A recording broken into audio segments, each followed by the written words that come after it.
Okay, good afternoon, everyone, and welcome back to our final session of the day. My name is still Martin Fullard, and I'm still, I think, the editorial director at MASH Media.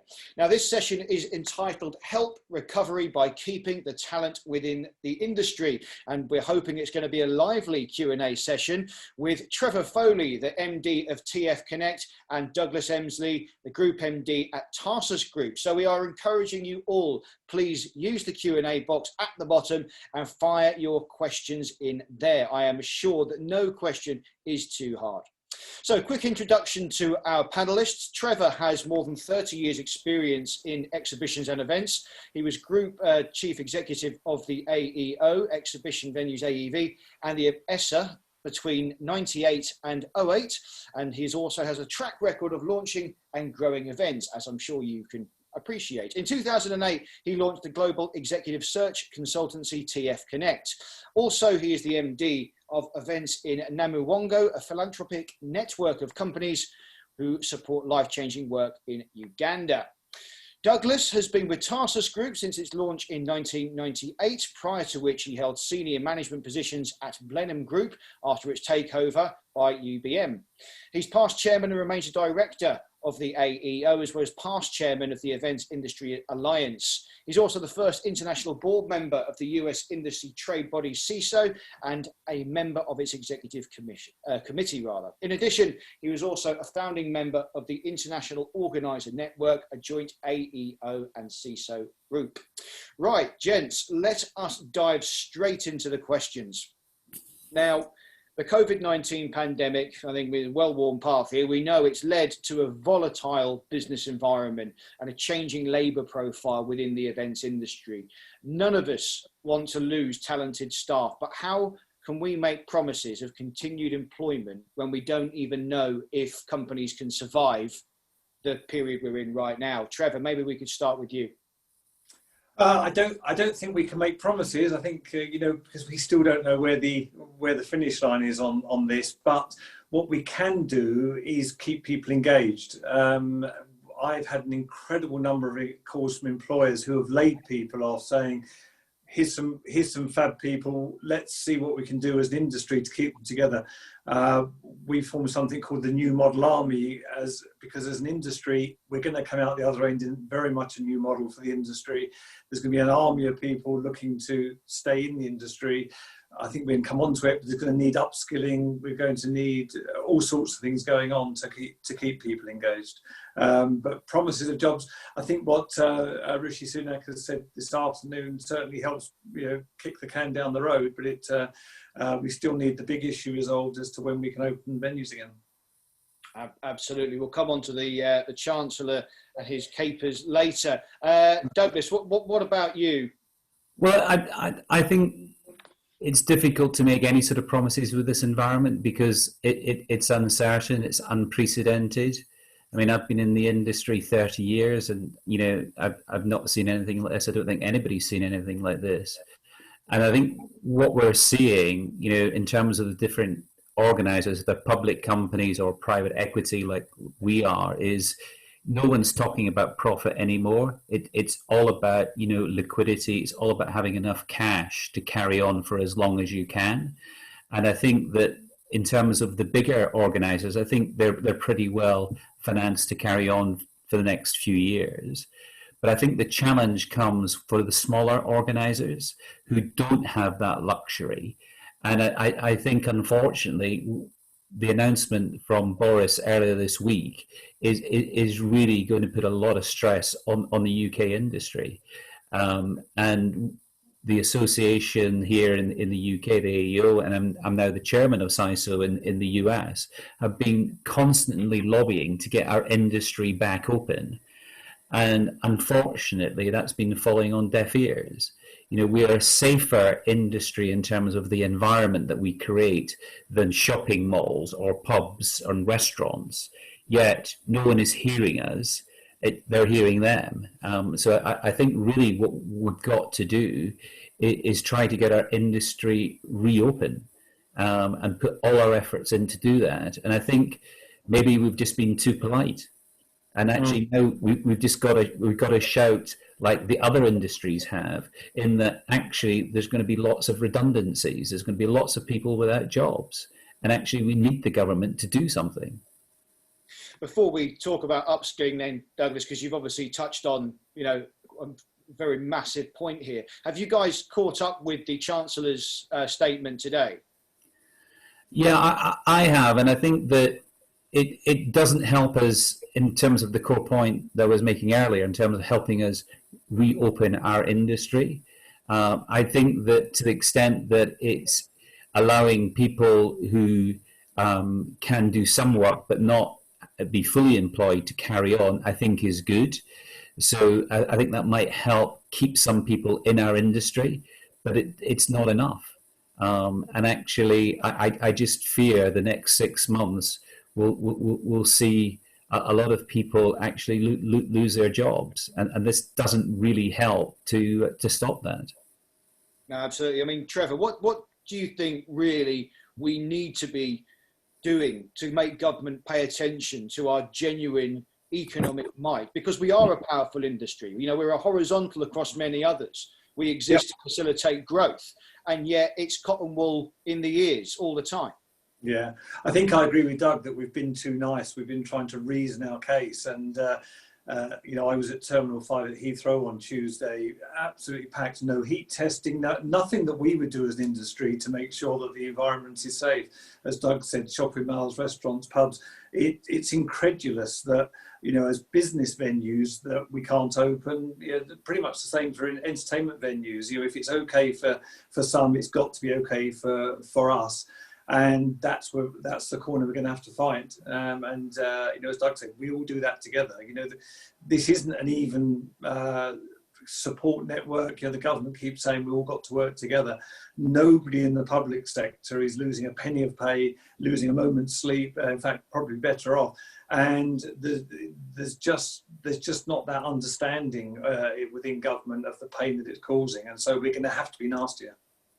Yeah, I mean, as a journalist, words are the tools of my profession, and you begin to realise the consequences of your words.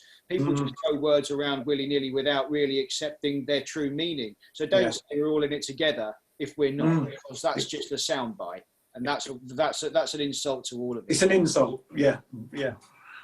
So let's try to be a bit more positive then. In terms of kind of upskilling, I mean, it's kind of essential anyway. I think that we're hearing a lot about hybrid events at the moment and virtual events. I mean, a lot of people have been forced into them, but they're nothing new. They have been around for a while. And I've met a few people, seasoned event pros who going, well, I don't really want to. It's not what I signed up for. Fine. But event profs are going to need some manner of technical expertise when we reopen, because the landscape and client demands are going to change. Is that a fair statement? I think it absolutely is. I mean, I was in a meeting yesterday and someone said, about 50% of the workforce today will have to change their skill sets. And it sounds pretty severe, but I think it's probably realistic over the next few years, because I think as an industry, we've been quite operational, in terms of how we put on the events. We've had 10 good years where the salespeople, sell the space, they rebook it. Now, it's going to be different skill sets. The salespeople are going to have to sell space and digital opportunities. The marketing people are going to have to be more tech savvy. And the experiences that we put on operationally are going to have to be totally different, whether that's to deal with health and safety or just actual engagement of the audience. So I think we're seeing a massive change coming. And it's probably not a bad thing in terms of a wake-up call that actually we need to sharpen up our own act. Yeah, absolutely. Trevor, do you want to contribute to that as well? Yeah, I'm hearing the same from CEOs across the industry that, if you like, at the moment, they don't need any more event profs. That's kind of pretty obvious. We're not running any events, but data, digital, tech skills generally is what the industry is going to need. And whether that's people being able to use a word that's being bandied around a lot, pivot into those kind of skills to add to what they're doing. I know. But it's real, you can look back over the history of other industries that have been forced to do it. I mean, publishing had to adopt an online approach to its industry, dying on its knees. I'm using the analogy of Tesco's and their club card. You know that Tesco's was a business that didn't know its customers until it launched the club card. A big change in its fortunes by doing that. And we, as Doug says, we've been too operational. It's worked for us, and now it's not working. We've got to pick up that mantle, and I think we will. I mean, this is a bit off script, maybe a bit of a curveball, but obviously, so I'm editor of Conference News. Doing conferences online in a manner such as this is a relatively, not straightforward at all, but it's a far easier concept to get your head around than an exhibition. Have you guys actually seen any examples of exhibitions that have happened online that have impressed you over this period? Maybe that would give our audience something to maybe look at as a case study. I mean, one I would pick out is from Web Summit Collision. And I mean, what they did, which I thought was very interesting, because it's bringing all together, startups in the tech environment who are looking for funding, and it brings in all the people who are looking for new projects to fund. And a lot of celebrities come to that as well. And what they did, which I thought was very interesting, is that they created a opportunity to network, because that's one of the big things that it's very, very difficult to do. So what they were doing was they were taking people's profiles on the registrations and using AI technology to try and match people who they thought might be quite interested to speak to each other. And then they were creating breakouts, and then they were randomly throwing 4 to 6 people together in a breakout, and you had 10 minutes just to actually talk in that little group and get to know each other. So I thought that was actually quite a good way to actually deal with what is a very flat meeting, and it keeps people engaged, because one thing that we're seeing more and more is it's very difficult to keep people probably more than an hour in this type of format. So you've got to keep them engaged and do difficult things. It just can't be people talking at them. And so I would definitely look at that. That was quite impressive. And I went to one about a week ago, which it's called GMUS, which is all about smart manufacturing. And what they did was they broke it up into sort of smaller sessions where they're bringing in high-level people from sort of the CEOs, but also politicians who were talking about the latest technologies, how actually manufacturing was going to change over the next 20 years. So they kept it at a very high level rather than actually sinking down into a lot of details. So you could engage in those sessions for like 10, 15 minutes, which I thought was actually a very good way of keeping it rather than having someone drone on for hours. Absolutely. Trevor, please, what's your view? I think it's, well, with a couple of good examples from Doug, I think it's worth highlighting that there's been some really appalling examples. And I tried to engage in something last week called Mice Summit. I think it was called Mice Summit 2.0 in Asia. And I spent 20 minutes, as did my assistant, trying to find our way into the conference sessions and didn't manage it. And there were flashing bits all over the screen. There were banners, there were menus, things that didn't go places. There were things that just tripped you up. It was just astonishing. And after 20 minutes, I gave up. And apparently, I found out afterwards a lot of the sessions were pre-recorded and you couldn't actually listen to them at the time they were scheduled to be broadcast. A great example of how not to do it, which is just going to turn people away from your brand. I think the message is, and Web Summit would be a classic example of a business you'd expect to be able to get it right. And but those who don't, it's better not to do it than to create a dog's dinner.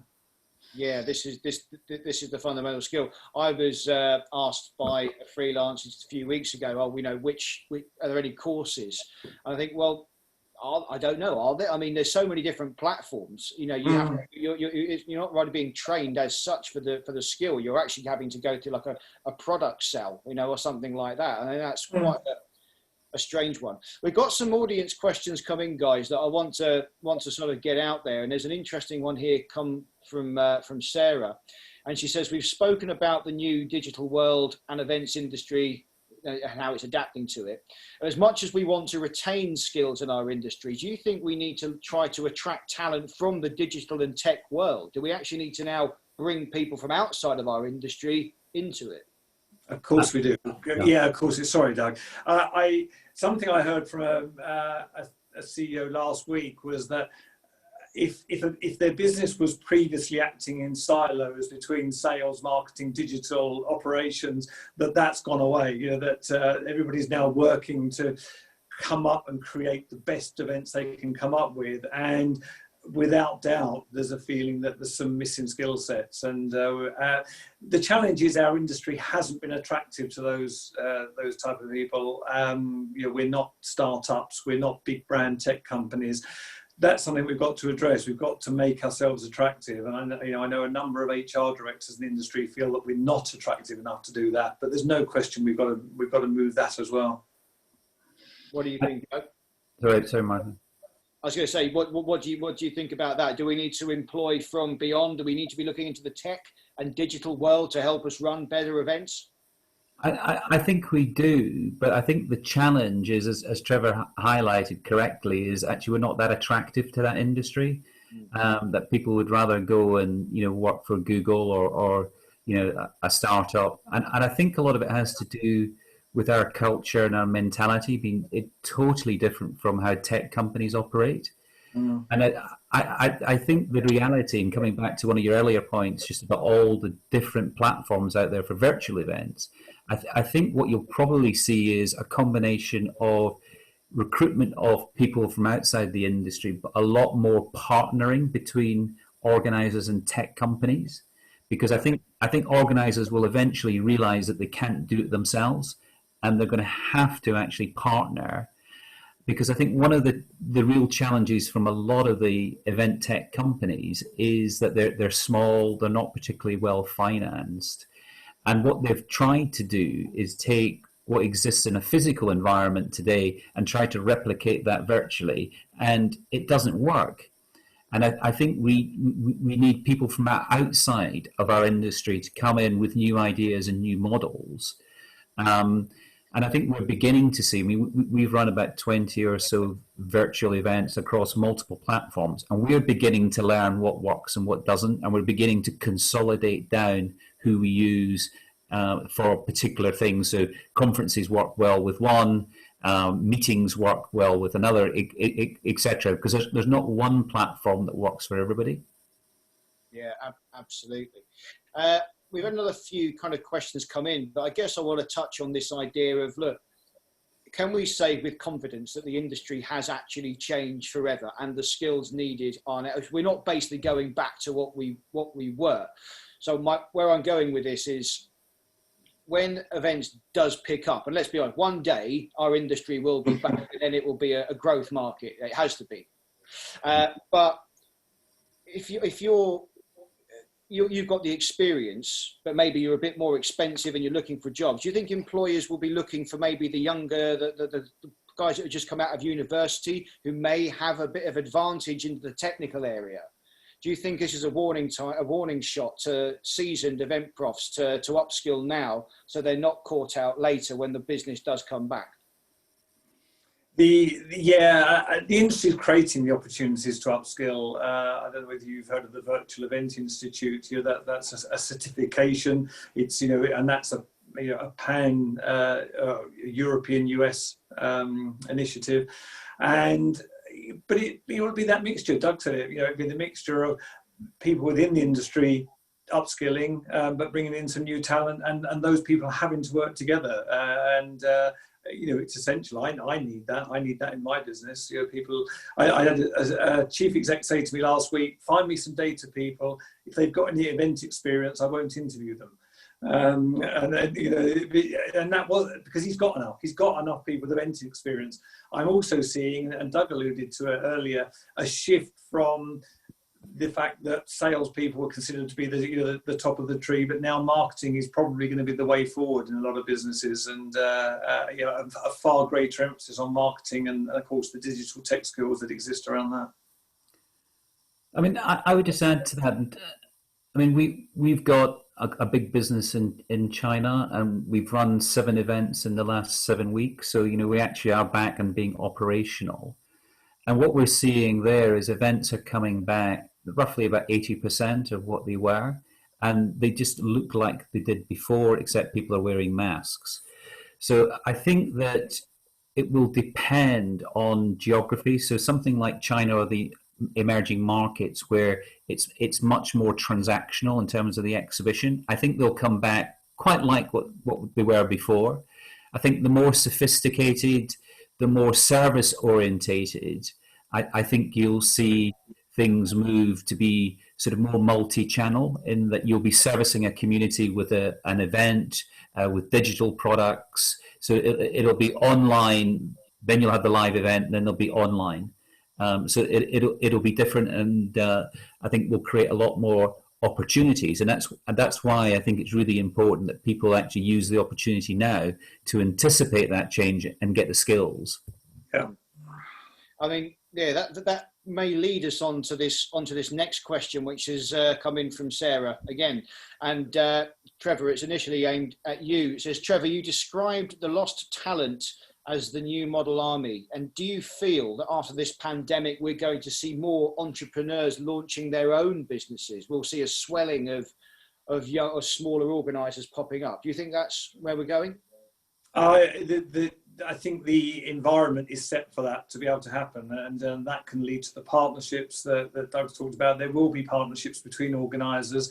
There are plenty of shows being closed, which means markets not being served, and that has to create opportunities, whether that's for more and more niching, whether that's just people being brave enough to go into those spaces. And I think on the basis where if you haven't got income, you haven't got a job, there's no reason not to be brave. You know, it's very easy to make excuses when you've got a salary that you can't do without it. But if you're put into a position where you haven't got that, I really think there'll be a number of things that come out of that. So yeah. And then the new model army are people, they're not lost to the industry yet. I do think, I'm seeing a lot of it. People are having to go and get jobs elsewhere. They're having to look at retail space. Somebody said to me a couple of weeks ago, I'm in an estate agent. It's okay, but I don't want to stay here. Come and get me when you can. But needs must. But yeah, I think people will be back. No doubt. So, Doug, did you have anything to add to that? Yeah, I mean, I think every downturn, you always see, the new businesses come out of that, and the new models and the new ideas. And I think we'll see that again this time. I think maybe the only difference, I think, will be our industry, because of its model in terms of actually getting cash in advance. It helps entrepreneurs actually get started and get the cash flow to start businesses. And I think this time that will be harder, because I think it'll be harder to get money in advance of actually proving your concept, the launch, whatever product you're bringing to market. So I think there might be less of them because of the challenge on financing. Yeah. I think we've got time for just one more. And I suppose this is actually, I think we're asking you for advice rather than an outright answer here. A lot of anxiety, and it's anonymous attendee making their 17th appearance today. It reads, event organising is the only career I've had since leaving university, and I don't really want to move on to a new career, but there's only so long I can survive without looking in a different direction. So I'm worried that should I leave the industry for another career, in 18 months, 2 years, when the industry starts up again and the speed it's had to adapt, that my skill set won't be relevant anymore. So that's a bit of a conundrum. Have you got any advice for this poor person? Yeah, I disagree. I just think it's a good thing to be seen that you're not sitting around waiting, that you're prepared to go off and learn something new. You may bring something back to the industry in doing that. So it's a need must. I think it shows initiative. It shows bravery. I'll put the kibosh on that one and say, go and do it. And when it's time to come back, we'll have mechanisms to help you get back quickly. Because and it's a conversation Doug and I have had recently that when we eventually get the government to see some sense, it could rebound big and it could rebound quickly. And the point of the new model army is that we're ready to be able to take that talent on and make it happen. Yeah. Absolutely. I mean, that's definitely what we're seeing in China. The industry is coming back very, very strongly. It's coming back quicker and at levels that we didn't anticipate. And I think that, the problem with Boris's announcement is it just doesn't give us an end here. So it could be 6 months, it could be a year, we don't know. And I think Trevor's right. You've got to show initiative. You've got to go out and learn new skills. And actually, I think that's a positive. As an employer, I'm looking for somebody who's going to bring something different and is actually invested in this time in themselves. So I think that's the advice, actually be positive and do something because it will come back. That is very sage advice indeed. Guys, I'm going to draw a line under it there. Trevor, Doug, thank you so much for joining us. If any of you out there have any questions you'd like to ask any of the sponsors today or our speakers, please do send an email to Jill Woods at g.woods@forumevents.co.uk. Now, before I sign off, we have a quick poll which I believe the production team are going to put in front of us. There we go. Very abruptly, hosts and panelists can't vote. So it's all on you, audience. And it reads, how long do you envisage the events industry will take to resume to normal business? That really is oh my God, we'll take these results to Downing Street. I'm heading up to London in a minute. So just quickly click where you are, guys. And we will have a quick look at the results when they come through. Which is the bit where we just have to be awkwardly silent in front of you all. Oh, poll results have disappeared. Oh, there we go. Excellent. 44% of you think it's going to be another 18 months. 31% of you think it will take up to 2 years. 12 months, 19% of you think we'll be back in business in a year. And 6%, well, actually that's just one person, thinks it's going to be more than 2 years. Come on, we've got to be a bit more optimistic than that, goodness me. Ladies and gentlemen, enjoy the rest of your afternoon. We look forward to seeing you again at the next Event Organisers Live. If you'd like any more information on the next summit, please email Jill. Thank you very much. Enjoy the rest of your day.